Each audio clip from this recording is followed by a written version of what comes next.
Welcome to the Rumikay Talks podcast. Today's guest, Bridgett LaRé. Welcome, Bridgett. Well, thank you for having me on, Konstantin. I appreciate you so much. Absolutely. It's my pleasure. I wanted to have you on podcast since I started it. And now, finally, I get to interview you. And I'm so excited because I can wait to hear your story. I can wait to hear your journey and the way that you went through that journey. Well, I appreciate you for having me. I'm glad it worked out. Perfect timing. The timing is always right now.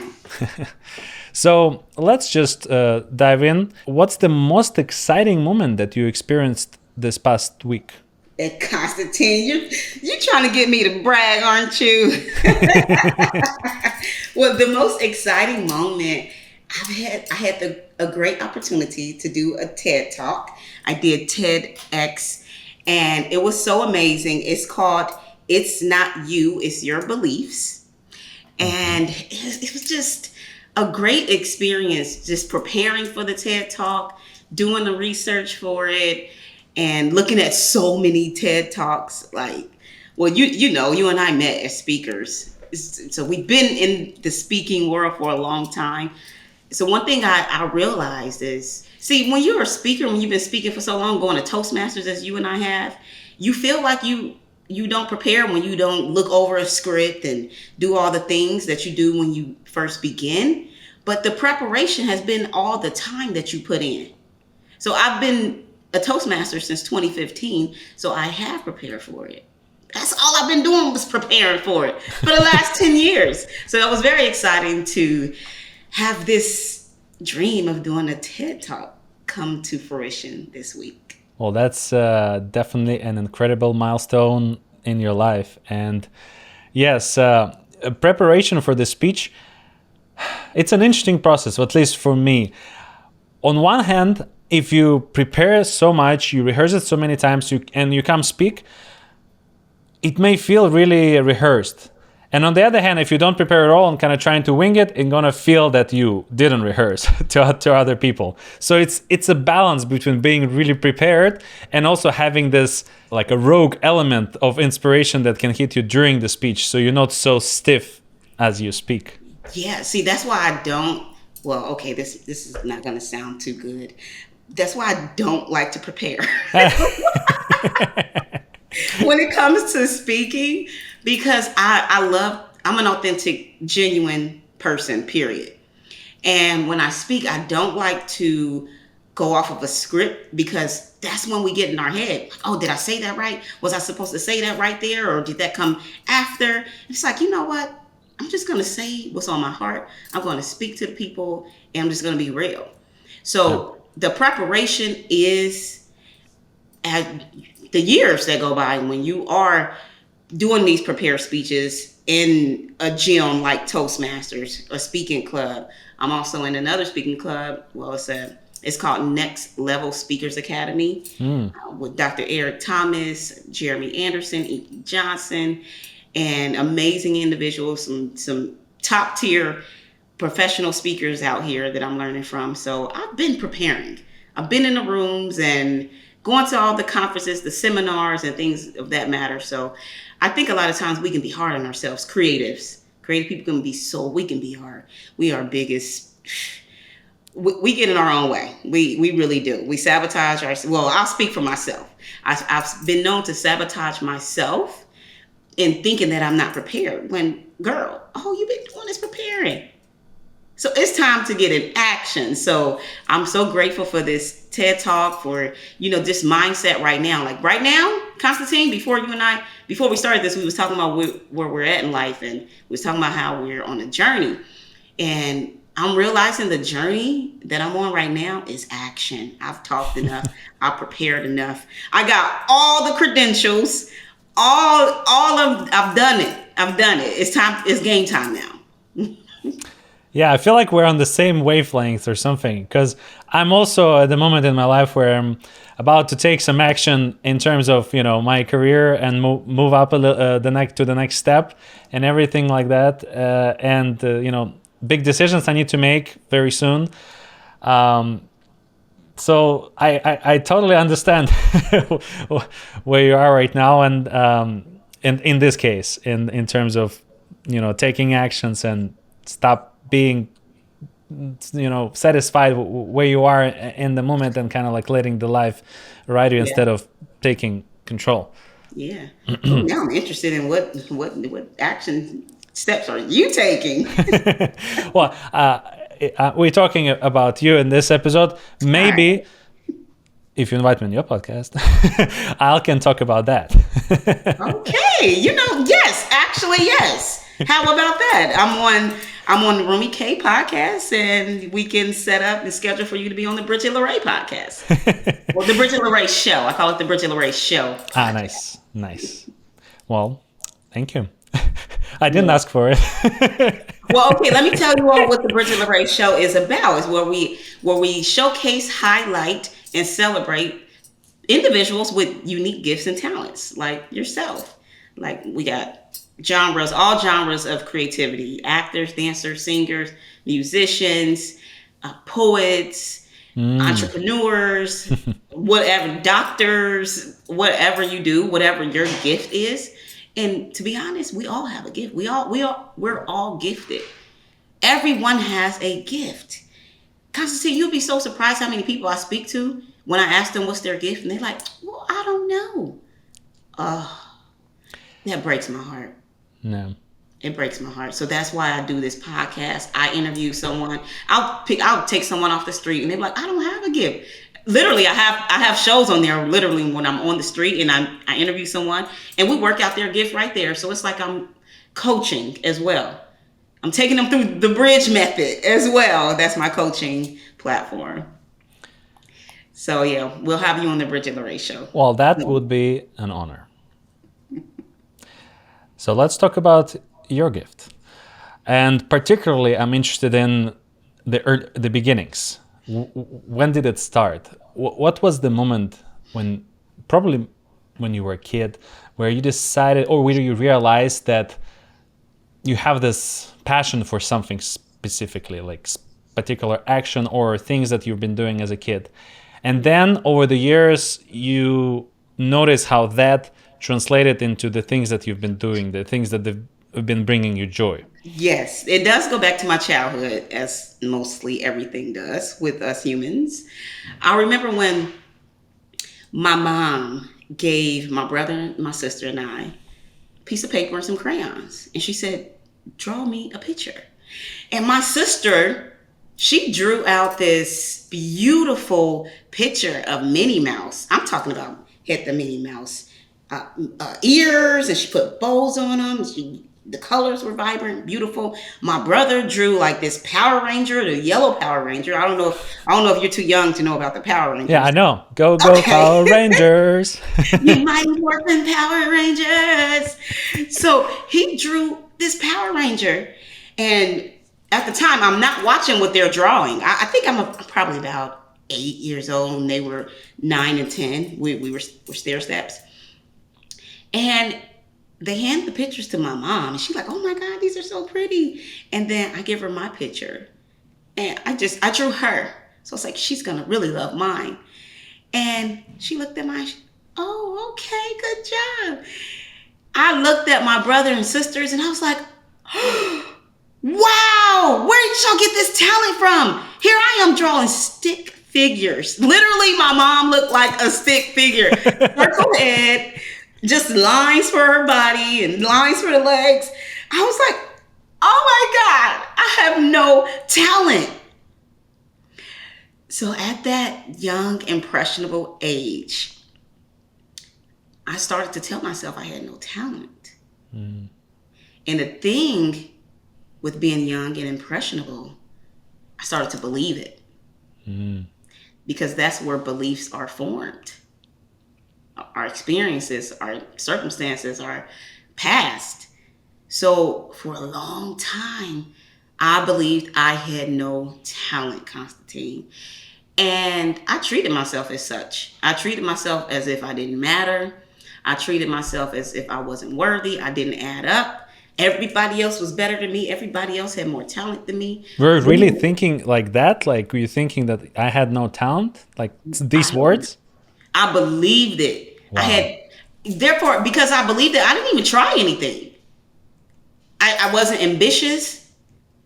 I just really believed I had no talent. Why? Because I was comparing myself to others, which is what happens a lot of the time. Comparing myself to my brother and my sisters, whose talent, one of their talents was drawing. It wasn't my talent. So for years, I believed it. And it was up until I got into high school, and I used to skip school all the time. I was one of those kids that I was skipping, and I was downtown. This was in Dayton, Ohio, and I would skip school and go downtown because my high school was downtown, Patterson Co-op, and I would just be downtown, like smoking, drinking, just hanging out with the wrong crowd. Well, actually, I was the wrong crowd. I can't even blame anybody else. I'm just being honest, Konstantin. And I realized one day, my English teacher, she had us write a paper. She said, describe your fantasy room. And I described this beautiful room. I said, the ceiling fan was rose petals, and every time it turned, the petals flew all over the room, and the floor was water. Like, it was just so beautiful and descriptive. And the only reason why I remember it is because the next day when I actually came to school, she said, Bridgett, you have so much potential. Why don't you just come to class? I said, I have potential. And that's when I realized, oh my God, maybe writing is my talent. Because I used to make up book reports. I didn't read the books. I would just make up a book and write a report on it. Like, tell me that wasn't talent. Like, I was writing fiction in high school. I didn't even know what I was doing. The teacher believed me. She was like, oh, I heard of that author. But I would tell my friends, like, I didn't read any book. I just made this up. And the teacher's like, no, she didn't make that up. But anyhow, my talent, my gift was just different than my brothers and my sisters and many others. So that belief that I didn't have any gifts, that belief made me feel as if, see, this is the bridge method. Actually, what I'm actually doing is taking you through the bridge method. The bridge method is my transformation company, helping people bridge the gap from where they are to where they dream to be. Mm-hmm. And how I do that is through our belief systems, through people's belief system, because our beliefs act as an internal GPS system, our subconscious beliefs. Whatever we believe subconsciously, it sets the tone. It sets our path to where we end up in life. So my subconscious belief was, I have no gifts. So our beliefs, our subconscious beliefs dictates our emotions and our feelings, right? So I believe I have no gifts. So the way I felt about it was, there's no need for me to even try. I'm not gifted at anything. So why try? And so that led to me, our beliefs lead to our feelings and emotions. Our feelings and emotions dictates how we move in the world, how we behave, our words. So I began to tell myself, I have no gifts. I began to act as if I had no gifts. And that was my behavior. Why I go to school, I don't care.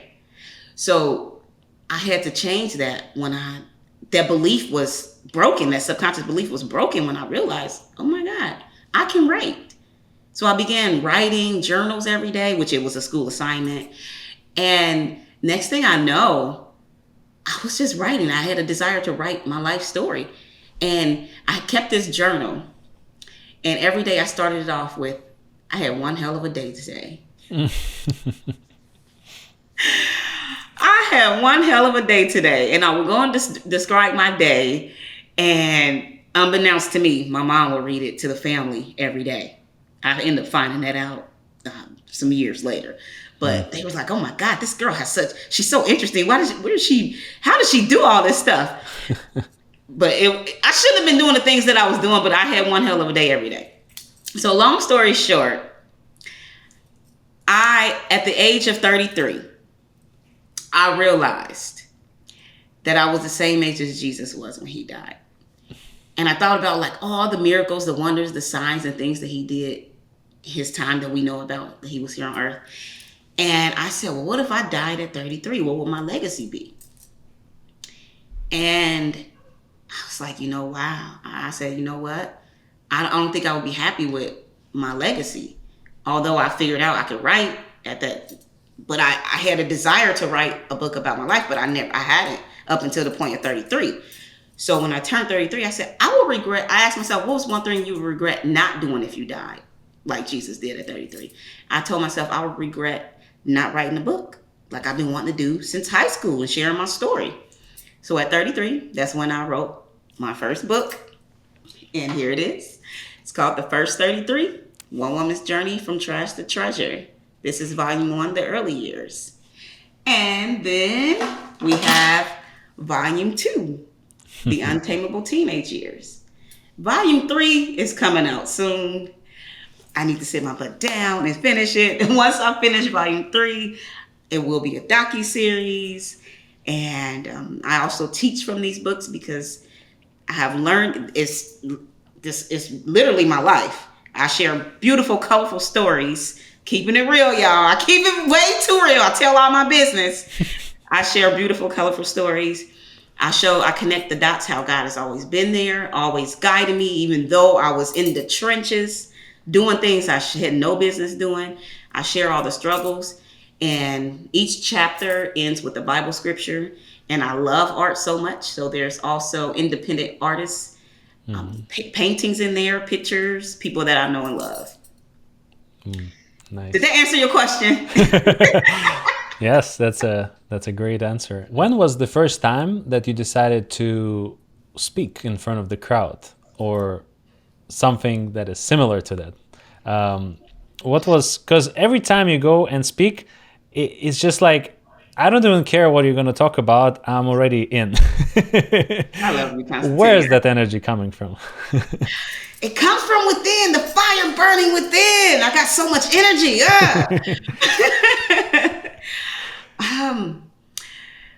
This is a good story. I got a story for everything. We're storytellers, Konstantin. And I don't know if you told your story, but I think about your story all the time. Do you understand this? That story about you walking to Santa Monica? Oh, yeah. I think about that all the time. I don't know why, but that story just stuck out to me. I was like, man, I love this guy. Well, so when I decided I wanted to be a motivational speaker, which I changed it to transformation, because motivation does nothing but, give you that spark for that moment. Then you lose it. Then now you're back. It's just an ongoing cycle. So I don't want to motivate people. I want to help people to transform. But when I decided I wanted to be a speaker, I looked up speakers to be a virtual mentor, and it was Les Brown. Les Brown mentioned that he started with Toastmasters. So I said, well, if it's good enough for Les Brown, then it's good enough for me. So at that time, I hadn't been to Warner Brothers Toastmasters where you and I met. I was trying out different Toastmasters. And for those that don't know what Toastmasters is, it's an international speaking club.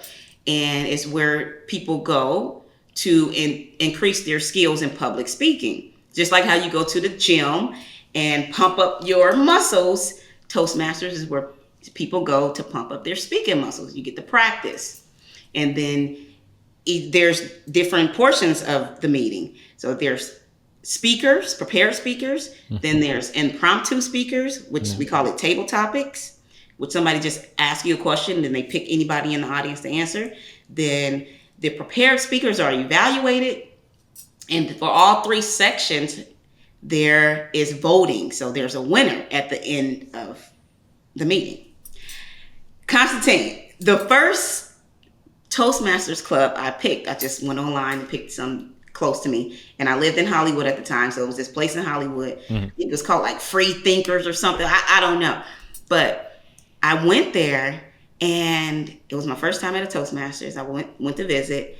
And when I walked in, I seen pamphlets everywhere. And I was looking around and it said something about atheism. I was like, atheism?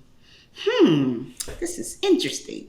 Now, I grew up Christian, Baptist. I grew up believing in God, believing in Jesus. So I was like, I had to check with my spirit. I was like, should I leave? And then something in me was like, no, don't go. Like, just you're not a product of your environment. You're not, you're a thermostat. You're not a thermometer. Go in there and shift the energy in a room, whatever. So I went, and it was some prepared speakers. They spoke, and they told me, like, usually it's 3 speakers, but it was only 2. They said, anybody in here would like to speak? Mind you, I never spoke publicly before, but I said, yes, I would like to speak. They said, just tell us your story. So I got up there, 5-minute story. First time ever speaking at an atheist center. I can't share the story of my life, Konstantin, without talking about the goodness of God. So I'm standing up there at the podium at Toastmasters Atheist Center talking about the goodness of God, and get a standing ovation.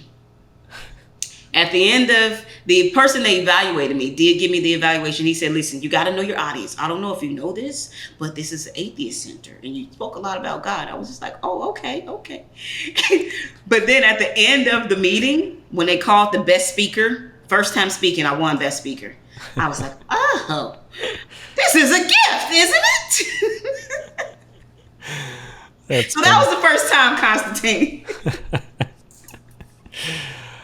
Oh my God.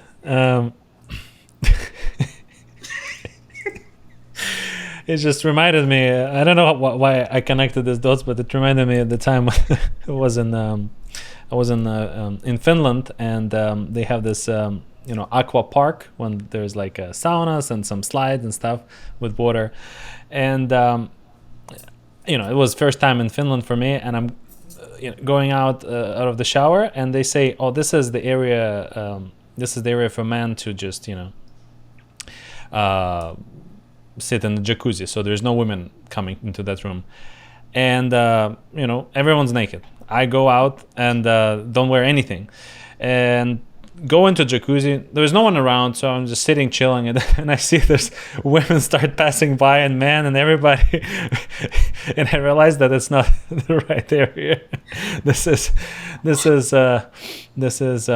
common area, and I don't know why I connected those 2 dots with these 2 stories, but for some reason the feeling that I got from like atheist being a woman of God, and thinking that this is just for men and going to the common area, had a similar feeling in my mind. But wow, I can put that together spiritually, because standing in front of that room, I was spiritually naked, and I did shed it all in front of a room that some may or may not received it. Who knows? I don't know if somebody got saved from my speech that day, but I did stand up there naked. I just let it all hang out.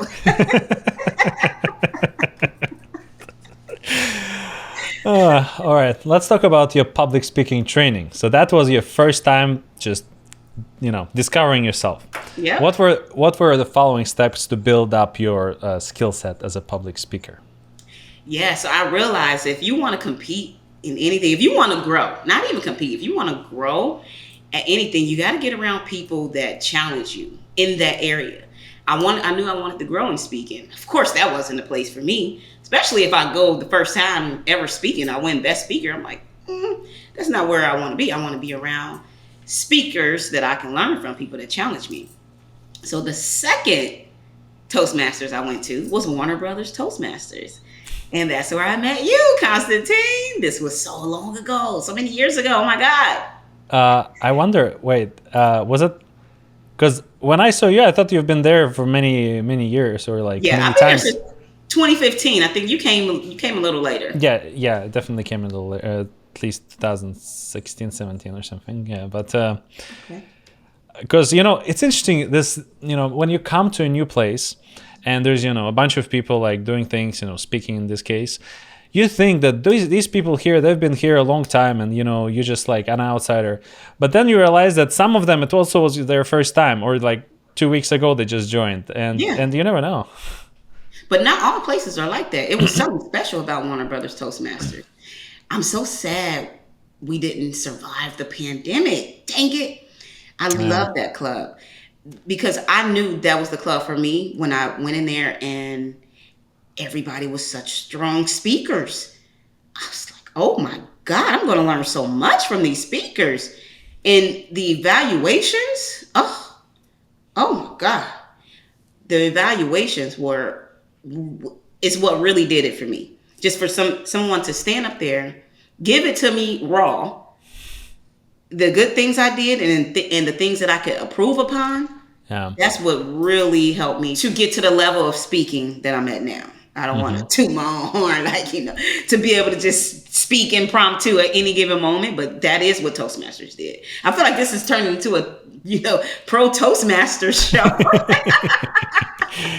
Well, it reminded me also when I was going to UCLA and taking this professional program.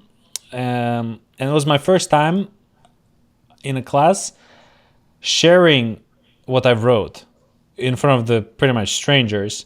And it was terrifying because, you write something personal, private, and it's not even your second draft. It's just like your first draft that you write, and you don't want to share it with anyone, but then you have to, and then you have to share it with like 15 people or 10, 15 people, and then every one of them have to give you a feedback, and you're like, oh my God, what I signed up for.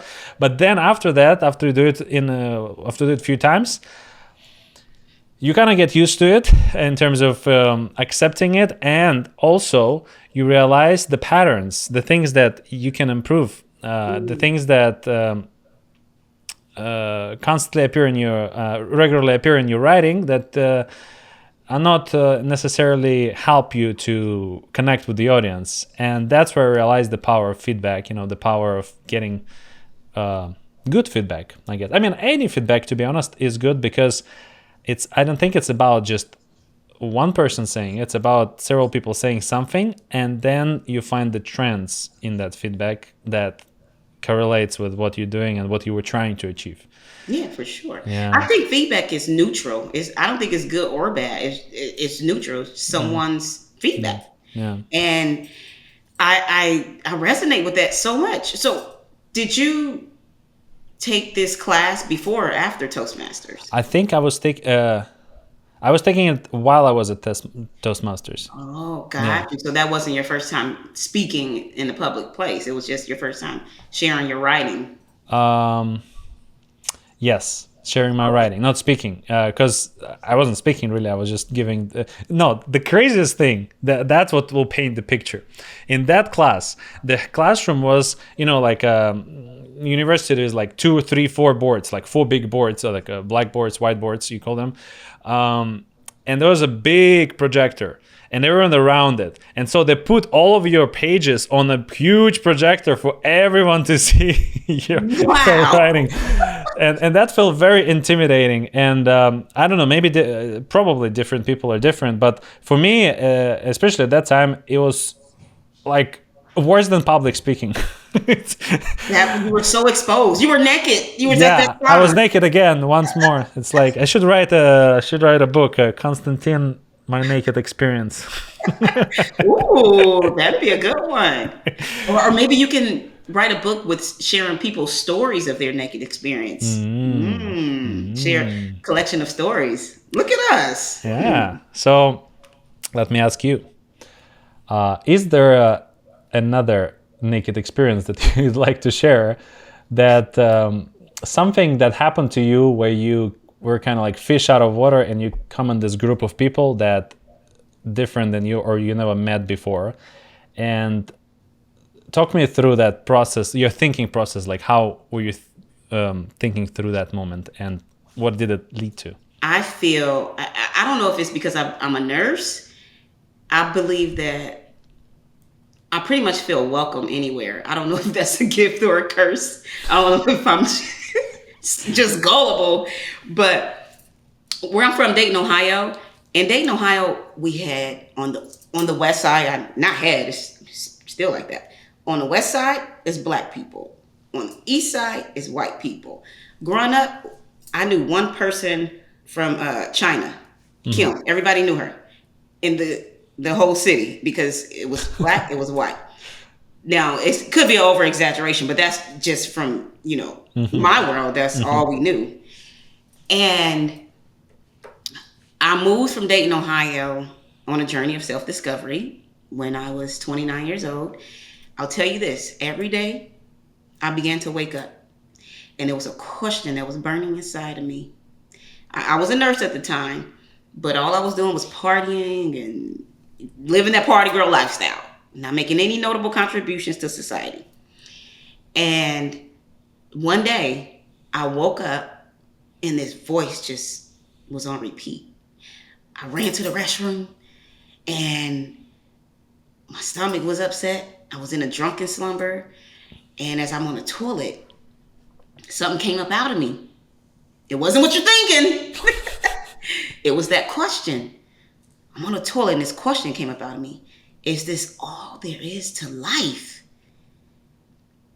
Man, that question led me to come to the conclusion, no, this is not all there is to life for me. So that's when I began my journey of self-realization, self-discovery. And I packed up all my belongings and I moved to Dallas, Texas, just to get away. I don't know what I was looking for. I was looking for me, I guess.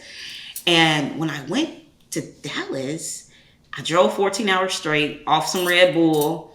When I got there, I wasn't ready to go to sleep. So I told my friend, I was like, let's go to the club. Still want to go to the club. I was still there. Hey, ain't nothing wrong with the club, but I was overdoing. I was overindulging. So we went to the club, and the club he took me to, I looked around. I was like, oh my God, it's Black people, white people, Hispanic, Chinese. I said, what is going on here? What type of club is this? I had a culture shock. I had never seen anything like that in my life. I'm 29 years old. I never seen anything like that. And it just, I don't know, it just opened up, it expanded my mind. And now here I am in Los Angeles, California. I ended up moving to LA like a year and a half later because I always wanted to move to Hollywood. So I made that dream come true. And when I got here, LA is a melting pot. So I just became comfortable with everything and everybody, especially being a nurse. I had all types of patients. Mm-hmm. So therefore, I talk to all my patients. I do pre-op and recovery. So I talk to the patients, get their health history, start their IV. Like, they were like, you're the best nurse I ever had. I'm not even talking to them about nursing stuff. I'm talking to you about your life. I know everything about my patients' lives. They know everything about me in a quick interaction. So by being here in LA and encountering so many people from all walks of life, I'm talking about millionaires, celebrities, rich, poor, what have you, all walks of life, this just really changed my whole demeanor, my perspective on life, my understanding of people, my love for people. So that's where I grew from, just being on one side of town, just all Black people, to now feeling comfortable being the only Black person in the room and learning so much. Like the transformation company that I'm a part of is called the Gap Community. The Gap Community is amazing. They put on different seminars, 4-day seminars in LA and nationwide and also worldwide. Like they're in Seoul right now, putting on a 4-day training called Awaken. And also we have another one coming up. I'm actually going to be the captain of the team. I'm the transformational trainer. The Gap Community is where I got certified to be a transformational coach and a transformational trainer. Mm-hmm. And we have an Awakening 4-day transformational seminar coming up this September. It's in Costa Mesa. You all can go to gapcommunity.com and check that out. Tell them Bridgett LaRé sent you. And hope to see you in the room. I'll be there. It's 4 days in Costa Mesa. But that community, I learned so much. And when I tell you, for a long time, I've taken every training that they put out. Besides one, it's one that they do called Fusion, and that's for married couples. Trust and believe, me and my husband will go there when he finds me. Bruh, where you at? But, wait, was it called Confusion? It's called Fusion. Ah, Fusion. Fusion, yeah. Confusion. Oh. Thank God it's not confusion, right? Yeah. Fusion, when the two of you come together. Mm-hmm. And I'm taking, that's hilarious. Don't tell Rumi. Don't tell Rumi. But it's great. I haven't been there, but everything Gap does, I stand behind it. I volunteer with them every year, at least once a year, sometimes twice. Mm-hmm. It's volunteer work for me because I've learned so much for them.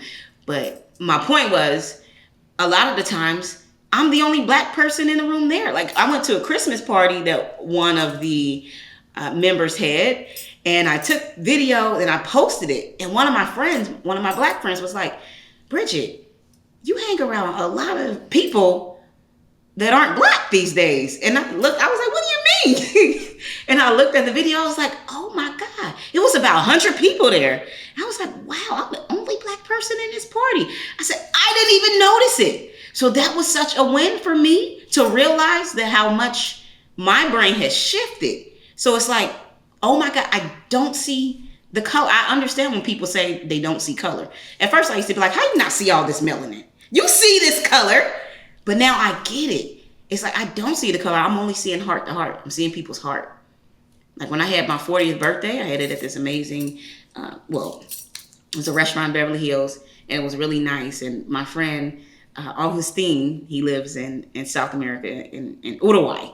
He flew here, his birthday. We're both Leos. So he came and celebrated his birthday as well. But, when he came, he was like, oh my God, B. He said, your party looked like the United Nations. It was like, there's somebody from every nation here.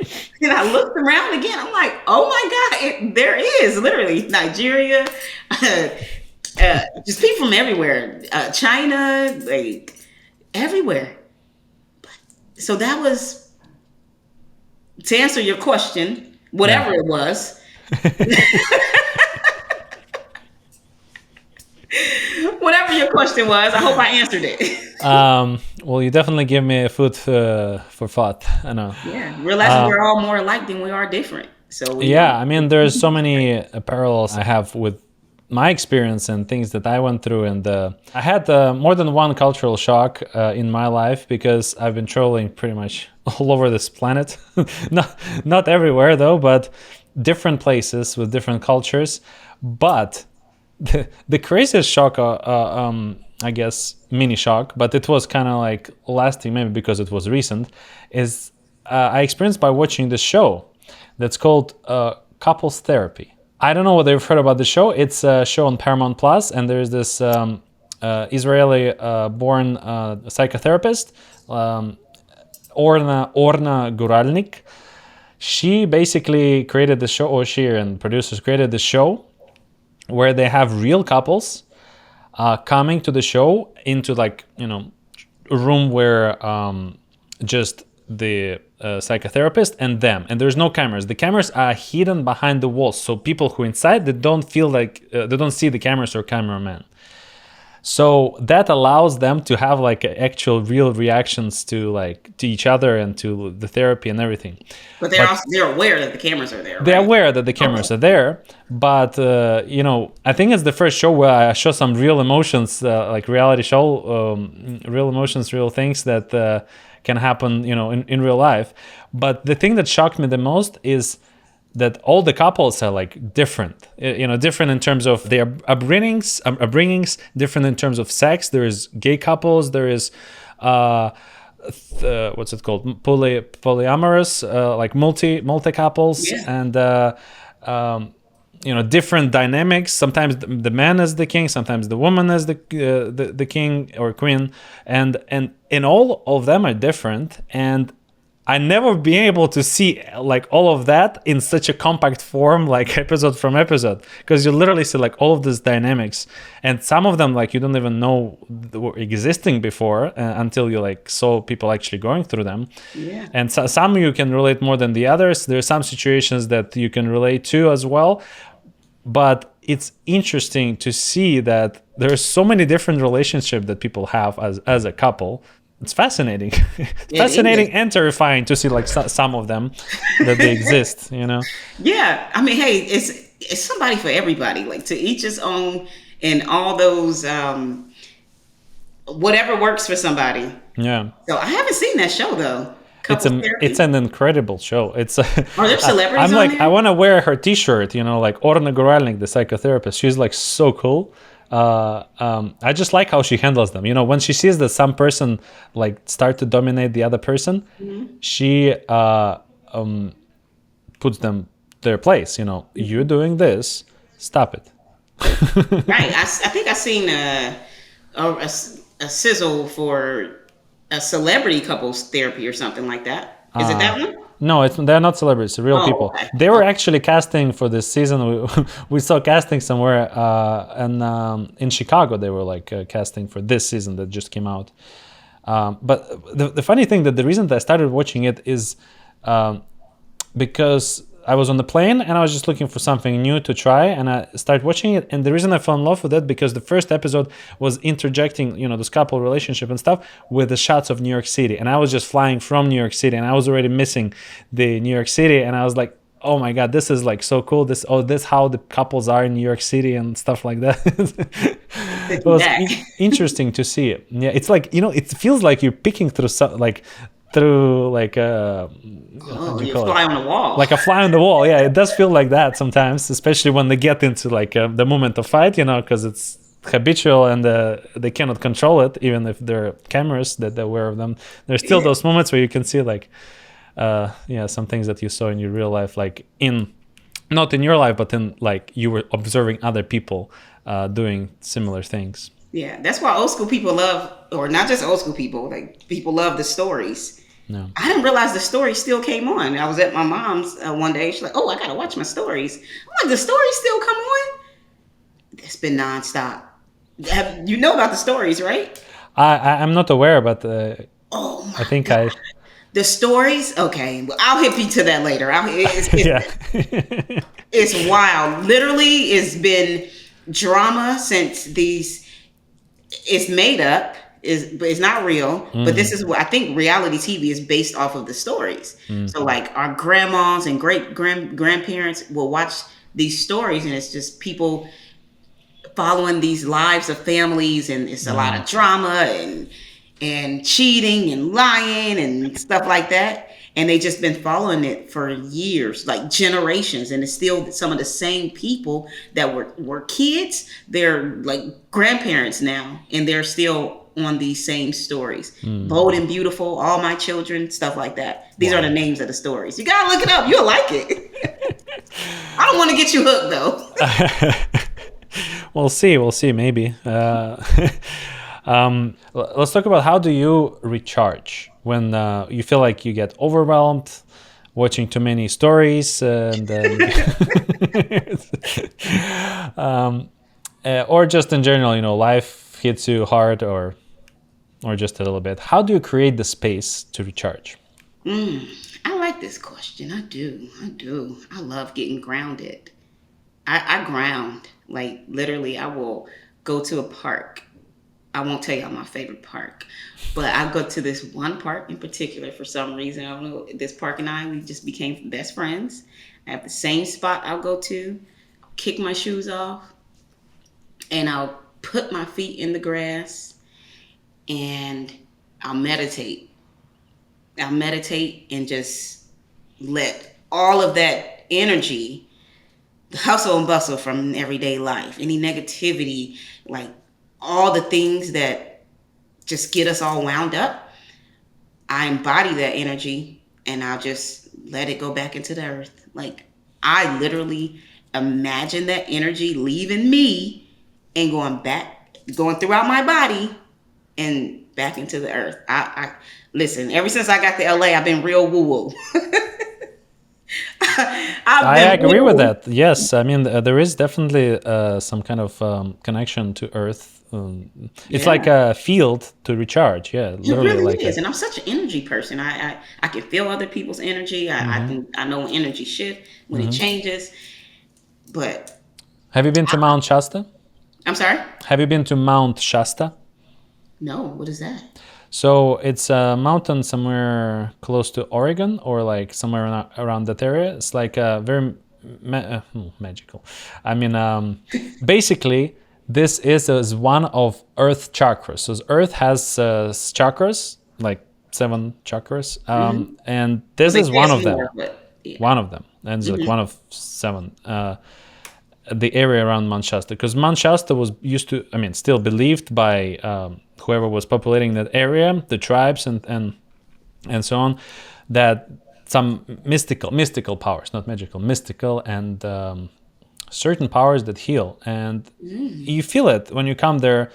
Well, first of all, you see all the crystal stores around. There's some, retreats people organizing, and some people hiking the mountain coast to recharge, to touch it, to feel the energy. And there's definitely some kind of energy, because when I came there, it's just feels different. Feels very recharging. It feels like you're almost out of time, somewhere in between time when you. It's like miraculous, like in a different realm, huh? Yeah, well, yeah, and you can drive there. I mean, it's a long drive though. It's definitely I know friends who just go there. They're not even that religious, but they just like going there because they just like there. But honestly, it's just nature in the mountain, pretty much, and nothing else. But there's definitely this energy happening for sure.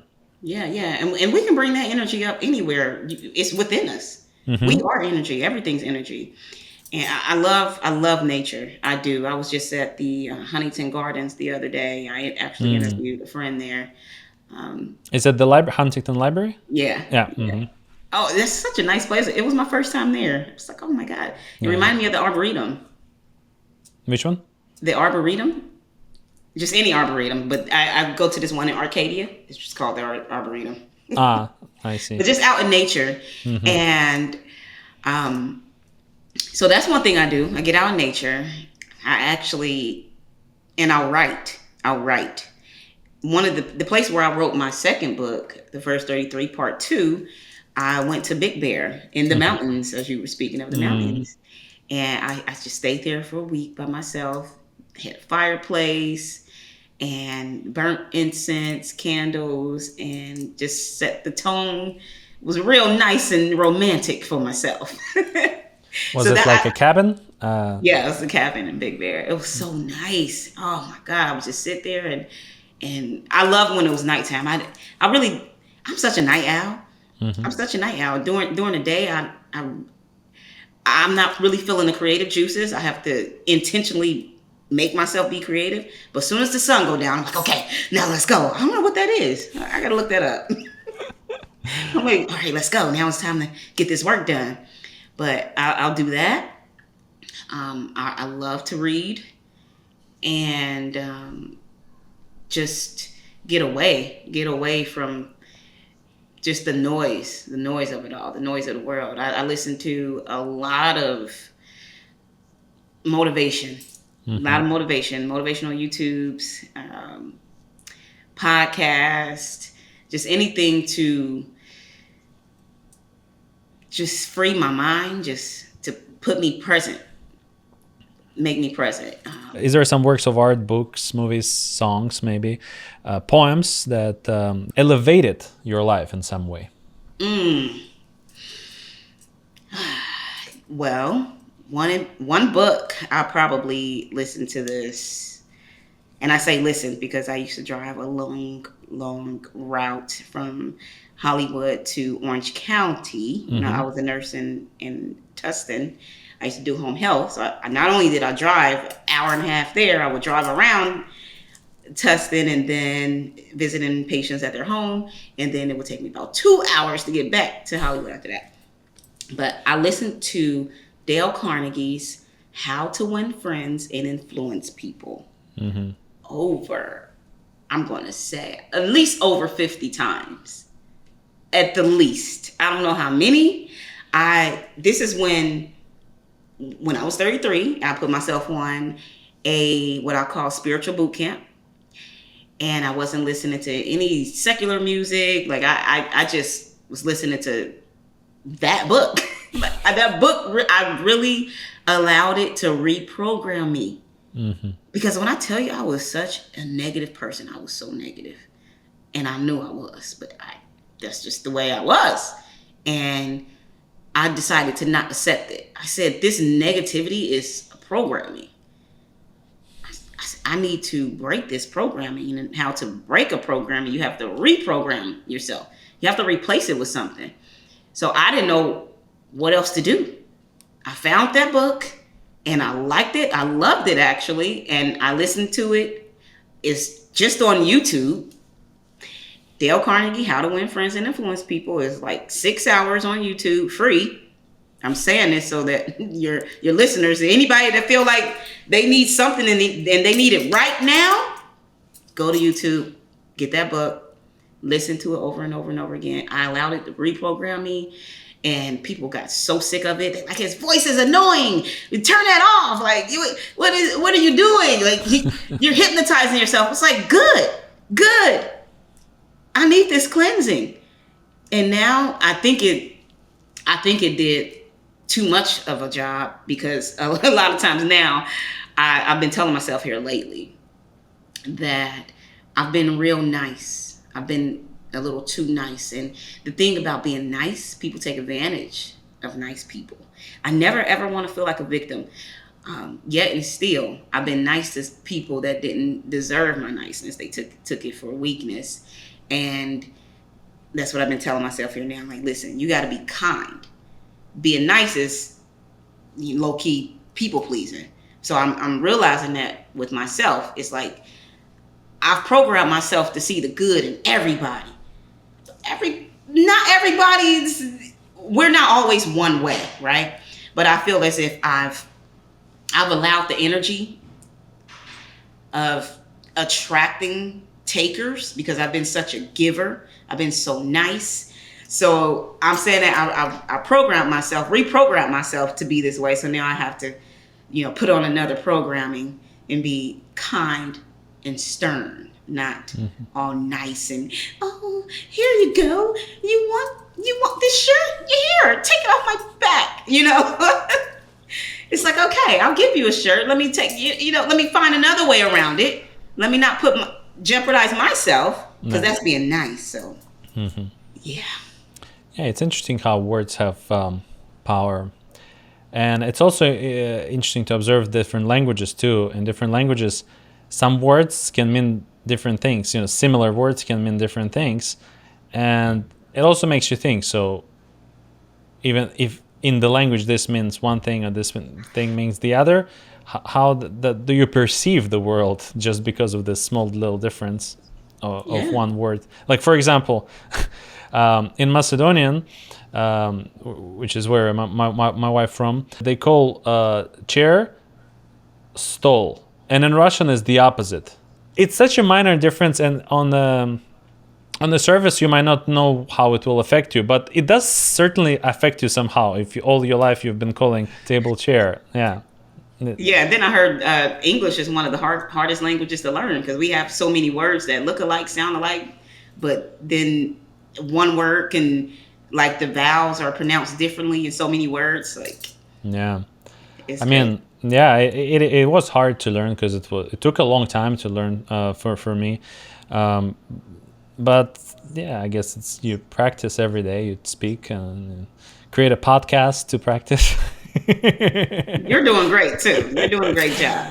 But I always had that ever since this movie came out, Arrival. Have you seen? No. So there is this. It's based on the book by Ted Chiang, and the collection of short stories.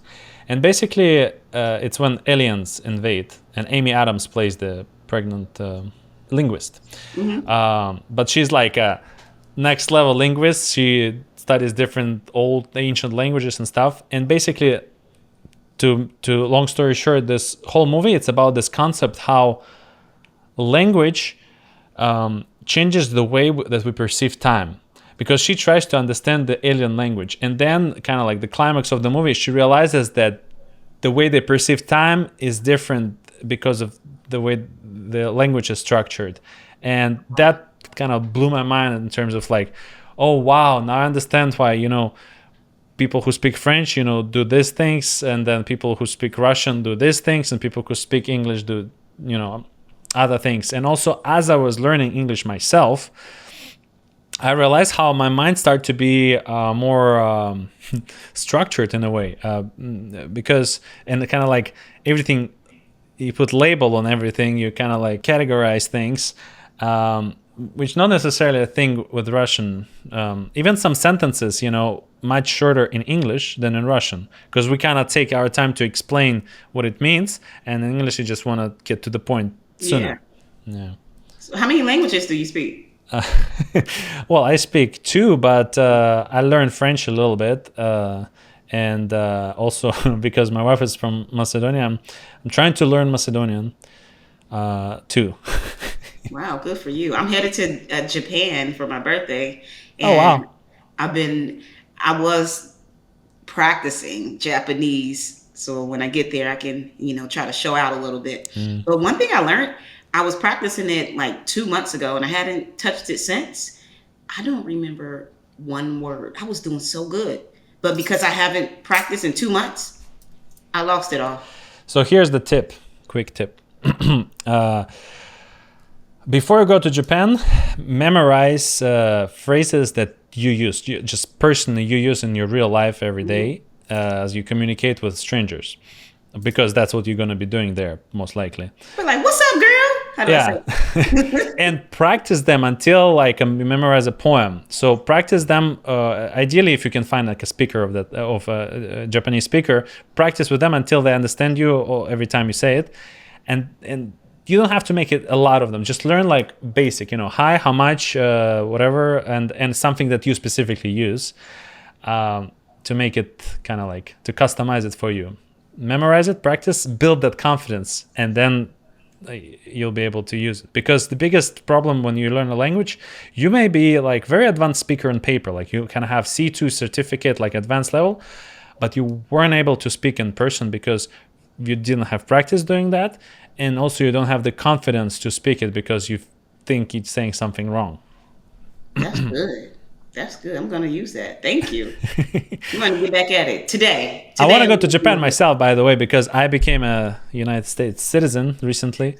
Wow! Congratulations. Thank you. And it was on my bucket list for a long time, but I couldn't go because the visa and everything is much more complicated. Oh. And now I can go. I don't even need to apply for a visa, right? You just Yeah, now you can go anywhere now. You're yeah. American. Yes. Big Yeah. congratulations on that. You did it at the perfect timing too. Oh, thank you. Yeah, it's been a journey for sure. That's Yes. story for next time. Okay. All right, so let's get to one of my special portions of my podcast where I ask this question to challenge your creativity a little bit. Ooh. So, if you were an extraterrestrial from a perfect world where everything is in balance, and now you come to our world with all of its issues, so what would be the one problem that you'd fix? Extraterrestrial. ET go home. I literally have an ET lunchbox on my counter. ET go home. What is one thing I would fix in this world? I think it is belief systems. Because I believe that a lot of us go around the world believing things about ourselves that's untrue. Having these self-limiting beliefs that hold us back from living fully, from being notable contributions to society, from just being our great selves, from living out our lives fully, from being a gift to this world, being the gift that God created us to be. When I was a hospice nurse, one of my first patients was about 90 something years old man. And I decided I'm going to start interviewing these patients because they lived so long and they were at the end of their life. And I asked them all one question. I started with him. I said, hey, what's one thing that you've learned in all your years of living? What's one thing you learned that you want to pass on in this world? You want to pass it on through me. What's one thing that you would give me? And he started rocking in his rocking chair. He said, let me think about it. So I started doing my documentation. And I forgot I asked him the question, just out of nowhere. He said, I wish I would have lived in the fullness of my truth. And I was like, what are you talking about? I forgot I asked the question. He was like, he said, I wish that I would have believed in myself. I wish I would have said yes when I meant yes, no when I meant no. I wish I would have spoke up for myself. I wish I would have spoke up for others. He just started running down all these wishes and hopes and dreams. And he was a man. He lived alone. He didn't have any family. and he wanted to pass that down to me. And that's when I began to understand the power of our beliefs, because what kept him that way, not living in the fullness of his truth, was subconscious beliefs. For one, he felt as if he had nobody to pass things on to. So why be successful? He didn't have children to give a house to. Just all these subconscious beliefs that held him back in life. He said yes to people when he wanted to say no, because he felt like if he didn't say yes, he would be alone. But he was alone anyhow at the end of the day. So there you have it. Wonderful.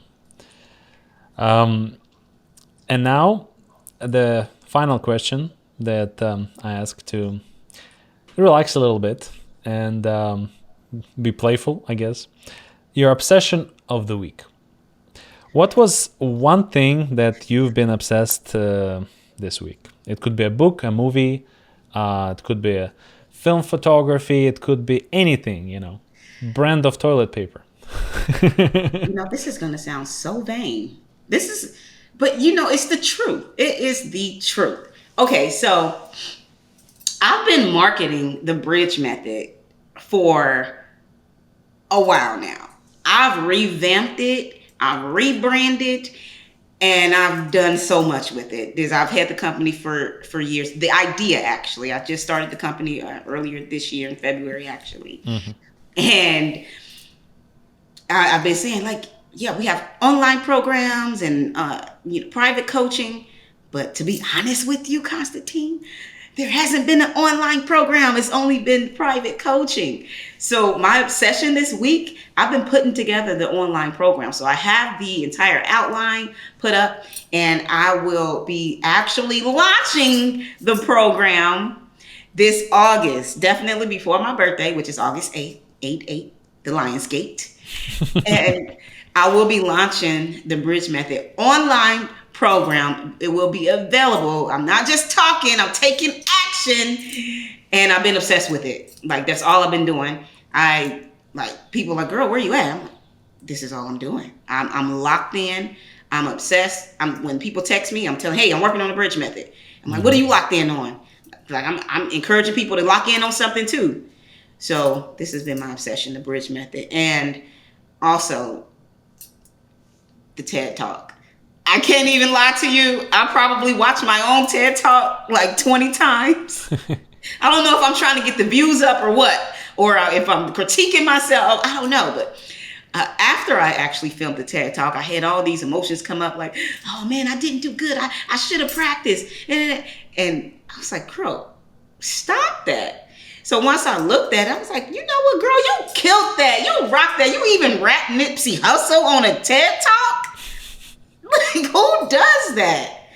I was rapping. That was so good. Yeah, I saw that. That was funny. So I just really been obsessed with my brand this week. I really have. That's great. That's perfect way to end the episode. So is there anything else that, apart from Bridge Method, that we forgot to mention that you'd like to share? Oh, yes. So Bali, Indonesia changed my life. And that is where I realized that my subconscious beliefs were guiding me. Because the pastor, it was a priest there, Mm-hmm. He was known to you. A lot of the things I'm saying is covered in my TED Talk. So you guys can find that on the TEDx YouTube. It's Bridgett LaRé's talk is entitled, It's Not You, It's Your Beliefs. That changed my life, going to Bali, Indonesia. When that priest told me, he said, first thing he told me, he said, you used to be a man in your past life. And I was like, of course I did. If that was a thing, I'm sure I was a man with my go-getter attitude. But then he said to me, you make good decisions. And I fought that so hard. I was like, this man doesn't know what he's talking about. He don't know my past. He don't know all the poor decisions I made in life. How you gonna tell me I make this good decisions? He's a fake. Forget this guy, right? And I ended up coaching a client when I got back to LA, and the client sounded like me with her subconscious beliefs that was holding her back and not believing in herself. And when I told her, you got to believe those things that are not as if they already are, I flashed back and saw myself in Bali and realized that priest gave me something very simple and profound. He allowed me to see my subconscious belief, which was I make poor decisions, and how it was guiding my life. And I decided at that moment that I'm going to make good decisions, and that changed my life.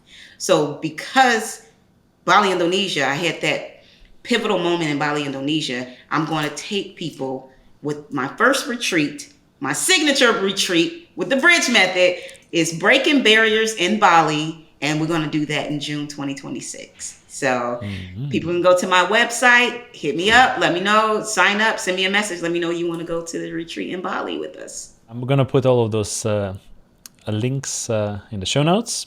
Well, that was a pleasure speaking to you today, Bridgett. Thank you so much for coming. Thank you for having me. I appreciate you, Konstantin.